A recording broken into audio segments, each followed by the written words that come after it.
Ito na yung part 2 ng gamot series natin, na kung saan tuturuan ko kayo kung paano magkaroon ng gamot. Syempre, sa pamamagitan ng guarantee letter. Sisimulan natin sa pagpapalaboratory hanggang sa makakuha tayo ng gamot. Lahat yan gagawin natin. Pero bago ang lahat, ako si John. 15 years kidney transplant. Ngayong gabi, samahan nyo ako sa panibagong video. Yung last video natin, tinuro ko sa inyo kung paano ako magpa-laboratory gamit ang guarantee letter. Since nakapag-laboratory test na tayo at meron na tayong laboratory result, kinabukasan, nagpa-check up agad ako. At bago ko simulan tong video na to, tatawagin pala natin tong gamot serye, na kung saan ituturo ko sa inyo kung paano yung proseso simula sa pagkuha ng guarantee letter, kung ano yung mga requirements. Basta cycle lang to, umiikot lang to sa pagkuha ng guarantee letter at kung paano gamitin to sa laboratory, sa check-up, pati sa gamot. Sundan nyo lang yung mga video na ginagawa ko. Kapag natapos natin ito hanggang dulo, mas lalo nyo maiintindihan. Anyway, after ko magpa-laboratory, nagpa-check up agad ako. Dito pala ako nagpa-check up sa Doctor's Clinic. Dito rin to sa NKTI Hospital. Under pala ako ng private. Pero yung nagpa-kidney transplant ako, under ako ng social service. May option naman kayo kung saan kayo magpapa-check up. Pwedeng private, pwede ring service. Sa ngayon, pinili ko lang talaga ang private. Bukod sa magaling yung doktor ko, mas convenient para sa akin. Kasi pwede ako magpa-check up ng gabi. Saka ayoko na rin magpalipat-lipat ng doktor. Nag-stick na ako sa isa para alam niya yung history ko. Para pa nagka-problema ako, alam niya yung gagawin. O siya, nakuha ko na yung mga laboratory test ko. Papunta na ako sa Doctor's Clinic. Sana konti na lang yung tao para makauwi na maaga. Nagpapa-check up pala ako every 3 months. Tapos yung laboratory ko every month. Yung first 2 months, creatinine lang tsaka urinalysis lang pinapakuha ko. Then yung pang 3rd month, yun na yung lahatan na. May CYAC2, may creatinine, may FBS, meron uric test. Lahat ng test ng doktor, pinapagawa ko na. Sobrang gastos, no? Pero ni piso, wala akong nilabas dyan. Dahil lahat yan, ginamitan ko ng guarantee letter. Kahit nasa private ka, pwede ka naman gumamit ng guarantee letter. Yan kasi yung mga karamihan na hindi nila alam. As long as yung hospital nyo tumatanggap ng GL, pwedeng gamitin. Pero limitado lang kapag private ka. Tulad sa check-up, nagbabayad ako ng cash. Pero dahil alas 7 na ng gabi, inom muna tayo ng gamot. Pag inom ng gamot, diretso na ako sa Doctor's Clinic. Doon na lang akong papalipas ng oras. Bala ko sana maglakad-lakad muna para hindi ako mainip. Ihi muna tayo. Ihi na ako.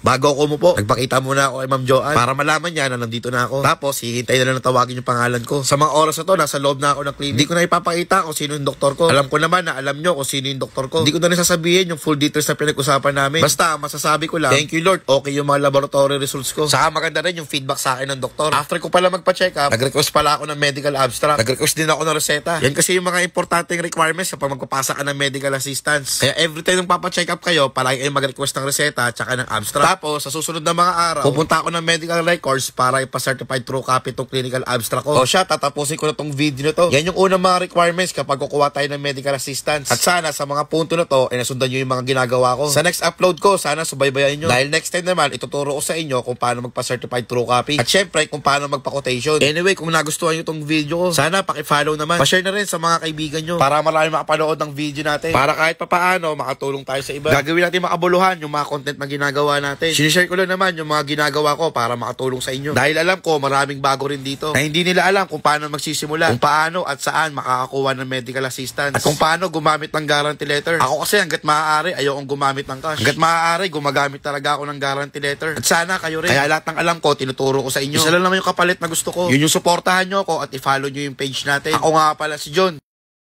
Isa po pala akong kidney transplant, isa rin pong full-time daddy at house husband. At ito ang buhay ko. Oh, paano ba yan? Hanggang dito na lang. Hanggang sa muli. Paalam. Peace.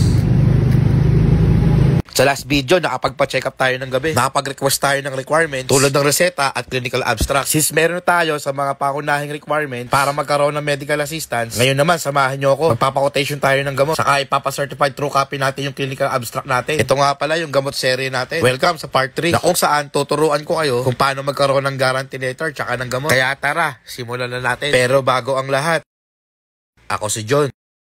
15 years kidney transplant. Ngayong araw, samahan nyo ako sa panibagong video. Pupunta pala ako sa NKTI para magpa-quotation ng gamot. At syempre, magpapa-certified true copy na rin tayo. Pero bago ako pumunta doon, ihahatid ko muna si Lia sa school. Alas 10 kasi yung pasok ni Lia. Tapos si Pio, nahatid ko ng alas 7 ng umaga. Alas 12 pa naman yung uwian nila, kaya may oras pa ako para pumunta ng NKTI. Sana matapos ako ng maaga para bago mag alas 12, masundo ko silang dalawa. Malapit na naman yung NKTI sa amin. Siguro kung magbumotor ako, mga 20 minutes lang. Mabilis lang, pero mag-iingat ako para makauwi tayo ng ligtas. Wala talaga sa plano ko yung tayong umalis. Kasi iniisip ko baka mahaba ang pila sa pharmacy. Susubukan ko lang kung may maikli lang. Sayang din kasi kung maghihintay lang ako sa school nila ng 2 oras. Mga ilang minuto, nakarating na ako sa NKTI. Malaking tulong talaga sa akin kapag may motor ako. Nakakapunta siya ako ng mabilis. Iwas traffic. Tapos, hindi sayang ang oras natin. Dito nga pala ako magpapa-quotation sa satellite office ng pharmacy. Katabi lang to ng 7-Eleven. Magtatanong ka lang kay Kuya Mark. Then, papapilahin ka na. Siguro naman, kilala yung si Kuya Mark. Sobrang bait na tao na yan. Kapag siya ang mag-aasi sa'yo, siguradong nasa tamang landas ka. Kasi hindi ka niya papabayaan. Anyway, ang swerte ko, maiksi lang yung pila. Inabot lang ako ng mga 30 minutes. Nag-request lang ako ng 2 kopya. Bawat isa pala, 25 pesos. Discounted pa kapag may PWD ID ka o kaya senior ID. Pagkabayad ko, bumalik ako sa pharmacy para iabot yung OR. After nun, binigyan ako ng schedule kung kailan ko pwede pick upin. Normally, mga 3 days bago makuha yung quotation. After sa pharmacy, diretso na ako ng medical records. Dito naman, magpapa-certified true copy tayo ng clinical abstract. Ang bayad pala dito, 50 pesos, 4 copies. Tapos, additional copy, 50 pesos. Madali lang ang proseso dito. Scan mo lang yung QR code, fill up pa lang yung form, then hihintay lang tawagin yung pangalan mo. Naghintay lang ako saglit. Pero feeling ko, malilito ako masundo yung mga bata. Kaya tinext ko na yung mga teacher nila. Sinabi ko na late ko sila masusundo. Maya-maya, tinawag na yung pangalan ko. Pinakita ko lang yung ID ko. Tapos, binigay sa akin yung resibo para magbayad na ako sa cashier. 4 copies na yung request ko. Sakto na to para sa mga papasahan ko. Hindi naman lahat naghahanap ng original copy. Karamihan, puro xerox lang ang kailangan nila. Pagkabayad, bumalik na ako sa medical record. Then, maya-maya, binigay na yung abstract ko. Ayan na, naka-certified true copy na. Kaya pwede na ako magpasa ng medical assistance. Pero may kulang pa tayo. Marami pa tayo mga requirements na kailangan. Andiyan kukuha pa tayo ng barangay indigency. Magre-request din tayo ng social case study. At syempre, hintayin natin yung pinakotation natin kanina. Honestly, wala pa talaga akong papasahan. Gusto ko kasi naka-ready muna yung mga requirements ko. Tapos, kapag kumpleto na, tsaka ko naisipin kung sino yung mga papasahan ko. Meron na akong mga nakalista sa isip ko. Pero, kinukumpleto ko muna yung mga requirements. Ganito yung mga discarding ginagawa ko. Nasa inyo na rin kung gagayahin nyo ako. Pero, pwede nyo naman subukan. Malay nyo, yung discarding ko, gumagana pala sa inyo. Anyway, pauwi na pala ako. Ang sarap talaga sa feeling kapag natapos mo yung mga dapat mong gawin. Kahit sa maiksing oras, natapos natin lahat. Kaya kahit late na ako, masusundo ko pa yung mga bata. At sigurado ako, naghihintay na sila sa akin. Ang una ko palang sinundo, si Pio. Ayan, binigyan pa ako ng pasalubong. Tinanong ko kung saan galing. Yun pala, galing sa mga kuya-kuyahan niya. Then, bago umuwi, si Lia naman ang sinundo ko. Buti na lang, malapit yung school niya sa bahay namin. Kaya hindi na ako nahirapan. O siya, tatapusin ko na tong video na to. Sa next video, samahan niyo ako sa Muntinlupa. Doon naman, magre-request tayo ng barangay indigency tsaka ng social case study. Ituturo ko sa inyo kung paano kumuha para magkaroon kayo ng idea. Sana nagustuhan niyo tong video ko. Pa-follow naman ang Facebook page natin. Saka pa-comment na rin kung taga saan ka para malaman ko kung saan umaabot tong video ko. Then, pa-share na rin sa mga kaibigan mo at kapwa mo pasyente. Ako nga pala si John. Isa po pala akong kidney transplant. Isa rin pong full-time daddy at house husband. At ito ang buhay ko. Oh, paano ba yan? Hanggang dito na lang. Hanggang sa muli. Paalam. Uli na lang natin sa Martes. At pauwi na ako. Thank you Lord, natapos tayo. Sa last video, pumunta tayo ng NKTI para magpa-quotation. At dumaan din tayo sa medical records para magpa-certified true copy. Ngayon naman, samahan nyo sa Globo para pick upin yung quotation ko. Yun nga pala kukunin natin doon, gagamitin natin sa Office of the President. Welcome pala sa gamot series natin. Ito na pala yung part 4 na ginagawa nating video. Na kung saan, tuturuan ko kayo kung paano magkaroon ng medical assistance. At syempre, paano magkaroon ng gamot. Kaya naman, simulan na natin. Pero bago ang lahat, ako si John.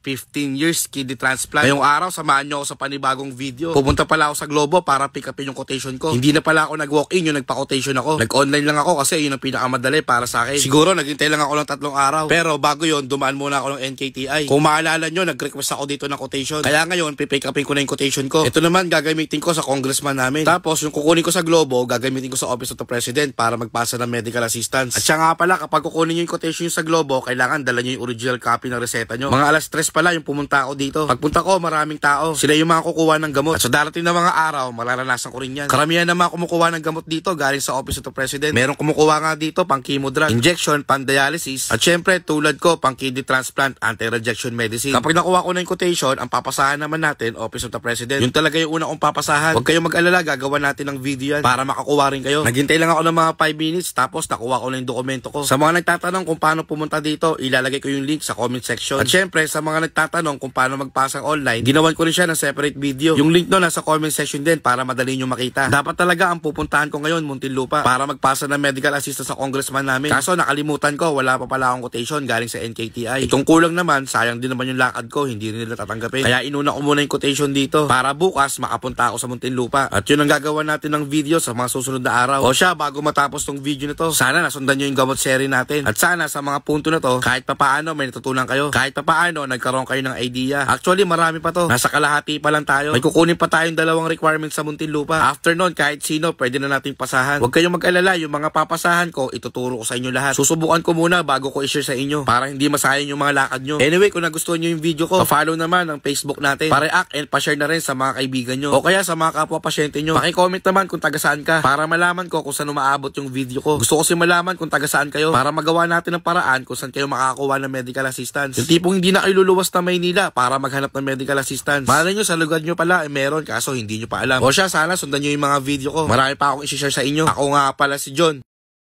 Isa po pala akong kidney transplant, isa rin pong full-time daddy at house husband. At ito ang buhay ko. Oh, paano ba yan? Hanggang dito na lang. Hanggang sa muli. Paalam. Peace! Kaya na lang pagpunta natin na papakita ko sa inyo. Meron kasi yung alam kapag magko-commute lang. Ako kasi kapag nakamotor ako sa Pilcoa ako bumababa. Pero hindi naman lahat may sasakyan. O gagawin natin yung mga magko-commute. Ano yung gagawin nila? Sa last video, pinick up natin yung quotation natin sa Globo. Tapos, meron na rin tayong quotation galing sa NKTI. Meron na rin tayong certified true copy na clinical abstract. Original na reseta. Kaya ang kulang ko na lang, barangay indigency at social case study. Yun ang pupuntahan ko sa Muntinlupa ngayon. Pero bago yun, welcome sa gamot series natin. Ito na yung part 5 natin. Na kung saan, tuturuan ko kayo kung paano magkaroon ng medical assistance, pati na rin gamot. Kaya ano pa ang hinihintay natin? Simulan na natin ang kwento. Pero bago ang lahat, ako si John.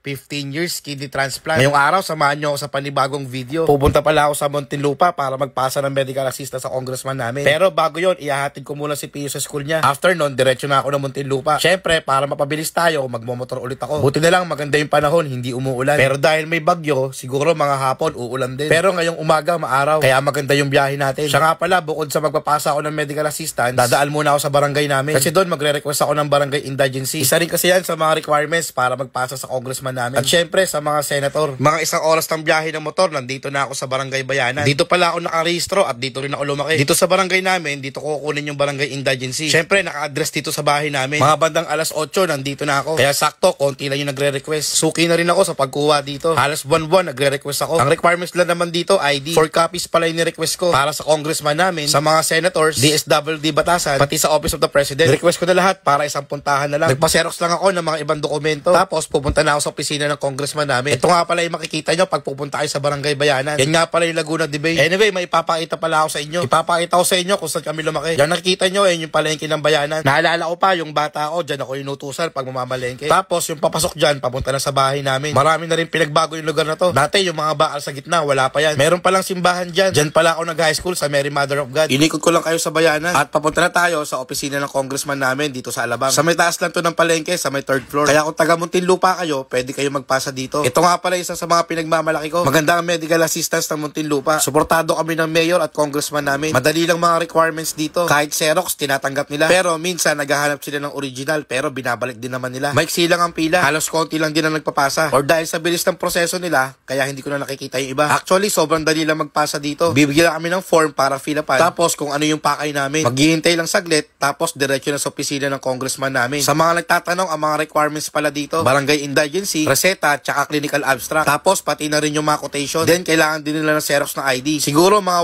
1 week makukuha ko na yung guarantee letter ko. Naka-address pala to sa NKTI Hospital. Siya nga pala yung congressman namin, si Jaime Presnedi. Dati rin siyang mayor ng Muntinlupa. Tapos ngayon, congressman na namin. Pagka-submit ko ng dokumento, binigyan na ako ng acknowledgement receipt. Tapos mga ilang araw, itetext nila ako kung kailan na available yung guarantee letter. Wala pang 5 minutes, tapos na ako dito. Malamig kasi dito, kaya hindi ka pagpapawisan. Anyway, hanggang dito na lang pala yung video natin. After neto, diretso na ako sa munisipyo namin. Doon naman, magre-request tayo ng social case study. O siya, kung nagustuhan nyo itong video natin, sana pa-follow na lang. Pakishare na rin sa mga kaibigan nyo, kapwa nyo pasyente. At pakicomment naman kung taga saan ka para malaman ko kung saan maabot yung mga video na ina-upload natin. Ito yata yung first time na magsasubmit tayo. Halos lahat ng requirements meron na tayo. Kaya ngayon, puro submit na lang sa mga ahensya ng gobyerno. Sa mga susunod na araw, ipapakita ko sa inyo lahat yun. Kapag nakakuha ko, syempre makakakuha din kayo. Ako nga pala si John. Isa po pala akong kidney transplant, isa rin pong full-time daddy at house husband. At ito ang buhay ko. Oh, paano ba yan? Hanggang dito na lang. Hanggang sa muli, paalam. Peace! Sa last video, nakapasa tayo ng medical assistance sa congressman namin. Sabi nila, itetext na lang ako kapag available na yung guarantee letter. Meron na tayong barangay indigency, reseta, tsaka clinical abstract. Nakakuha na rin pala tayo ng quotation sa NKTI. Ngayon naman, para makumpleto na yung mga requirements natin para sa medical assistance, magre-request naman tayo ng social case study. Ito na yung kukumpleto sa mga requirements natin. Siya nga pala, welcome sa gamot series natin, na kung saan tuturuan ko kayo kung paano magkaroon ng medical assistance, pati na rin gamot. Kaya naman, simulan na natin ang kwento. Pero bago ang lahat, ako si John. 15 years kidney transplant. Ngayong araw, samahan nyo ako sa panibagong video. Pupunta pala ako sa munisipyo para mag-request ng social case study. Gagamitin ko pala to para sa Office of the President. Tapos, magpapasa na rin ako Senator Bongo. Sa mga nagtatanong sa akin kung saan makukuha ang social case study, normally, matatagpuan yun sa munisipyo nyo. Anyway, ito nga pala yung City Hall ng Muntinlupa. Ipapakita ko muna sa inyo kung gaano kaganda ang munisipyo ng Muntinlupa. Dito rin pala sa mayor namin, pwede magpasa ng financial assistance. Pero ako, hindi na ako nagpapasa. Simula kasi nagkaroon ako ng issue sa mga empleyado dito, never na ako nagpasa. Para kasi sa akin, hindi na rin worth it. O siya, nandito na pala ako sa Muntinlupa Social Service Department. Kapag first time kukuha dito, ang requirements lang naman, clinical abstract. Since ako, meron na akong kopya, papa-update na lang ako. Habang ginagawa nila yung social case study ko, kumain muna ako sa labas. Sabi nila, bumalik ako after 20 minutes. Pagkatapos kong kumain, bumalik agad ako sa munisipyo. Siguro, available na yung social case study ko. Pero kapag bago lang kayo, babalikan nyo pa yung kinabukasan. Habang pabalik ako ng munisipyo, nakita ko tong Osmond Renovation. Sakto, pagbalik ko, inabot na sa akin yung dokumento ko. Ito nga pala yung social case study. Dito, ilalagay lahat ng informasyon mo. Yung history mo, kung sino yung kasama mo sa bahay, pati yung pinagkakakitaan mo. Ayun yung pagpapatunay kung ano yung estado mo sa buhay. And take note, lahat pwedeng kumuha dito. Mahirap ka man or mayaman, basta kailangan mo, pagbibigyan ka nila. Basta sasabihin mo lang yung totoo. Ayan, kompleto na tayo ng mga dokumento. Pwede na tayo magpasa ng medical assistance. O siya, pauwi na pala ako ng bahay. Habang papalapit ako sa Maynila, nakikita ko ang dilim ng panahon. Yung nasa Muntinlupa ako, ang tirik ng araw. Pero maya-maya, biglang uulan. Grabe, iba na talaga ang panahon. Ito yung kalaban ko kapag nagmumotor ako. Minsan aaraw, minsan uulan. Kaya ang ending, magkakasakit ako. Nagpatila muna ako yung biglang umulan ng malakas. Nagsuot ako ng kapote pero hindi muna ako sumugod sa ulan. Mahirap na, baka magkasakit pa ako. Alam nyo naman, kapag kidney transplant, mababa talaga ang immune system. Pero minsan, hindi talaga maiiwasan ng magkasakit. Bawal din naman ako mag-vitamin C. Kaya dasal at ingat-ingat lang talaga. Maya-maya, tumila na rin yung ulan. Kaya pala ako nagmamadali umuwi kasi susunduin ko pa si Pio. Sakto, alas 12 na rin. Sigurado ako, naghihintay na si Pio sa akin. O siya, bago matapos tong video na to, sana nasundan nyo yung gamot series natin. Pero hindi pa nagtatapos dito yung gamot series natin. Actually, nagsisimula pa lang tayo. Simula una hanggang ngayon, pinakita ko pa lang sa inyo kung paano yung proseso, kung saan at paano kukuha ng mga dokumento. Since ngayon, kompleto na tayo ng mga dokumento, pwede na tayo magpasa sa mga ahensya ng gobyerno. Bala ko, ang uunahin ko, Office of the President. Tapos, isusunod ko na yung iba. Sa mga dokumento na nakuha ko, hindi naman sila pare-parehas na mga kailangan. Minsan si ganito, kailangan ng social case study. Minsan naman, hindi na. Pero ako, kinukompleto ko na lahat. Alam nyo naman, minsan, pabago-bago sila ng mga procedure. Minsan, may hinahanap silang dokumento. Kaya kapag ganyan, ready na ako palagi. Bago ako lumapit sa kanila, nagsiserox muna ako ng mga dokumento para tipid na rin sa oras. O siya, hanggang dito na lang yung video ko. Sana nasundan nyo yung mga video na ina-upload ko. Huwag kayong mag-alala, lahat ng papasahan ko, isi-share ko sa inyo. Yun naman talaga yung purpose natin, yung makatulong sa iba. Pero pinapakiusap ko lang sa inyo, konting pasensya lang. Sana wag nyo ako madaliin. Dahil hindi lang naman to ang ginagawa ko. Meron pa akong bagay na inaasikaso. Kaya konting paunawa lang at pasensya. Ako nga pala si John. Isa po pala akong kidney transplant, isa rin pong full-time daddy at house husband. At ito ang buhay ko. Oh, paano ba yan? Hanggang dito na lang. Hanggang sa muli. Paalam. Peace.